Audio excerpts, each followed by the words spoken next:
Bonsoir tout le monde, bienvenue au TVA 18h. À la veille du remaniement tant attendu à Québec, un autre visage bien connu est écarté du cabinet Legault, le ministre de la Sécurité publique, François Bonnardel. Contrairement à d'autres collègues en fin de mandat, il ne s'est pas vraiment montré très serein à l'idée de céder sa place. Quant à Geneviève Guilbeault, Alain, elle hériterait des affaires municipales.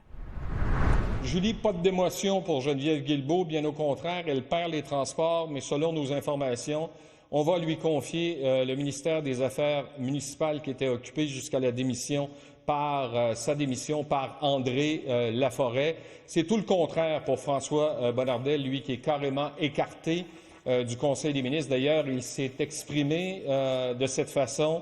Le premier ministre m'a indiqué sa volonté de rajeunir son équipe. Évidemment, je suis extrêmement déçu de la tournure des événements. J'étais prêt à continuer à servir les Québécois au sein du Conseil des ministres et j'avais clairement indiqué mon intention de me représenter en 2026. Donc, François Legault fait le choix, nous dit-on, d'aller vers le renouveau au sein de son Conseil. On laisse entendre que ça a été une décision déchirante, crève-cœur, que ça n'a rien à voir avec son témoignage à Sac-Clic, mais qu'on doit prendre en considération plusieurs facteurs lorsqu'on crée un nouveau Conseil des ministres, la parité, représentation régionale, l'équilibre entre l'expérience et le renouveau. C'est ce qu'on va savoir demain à 14 heures. Ce ne sera pas un Conseil des ministres minceur comme on l'a laissé entendre. Il risque d'y avoir autour de François Legault demain à 14 heures, autour de 28 personnes.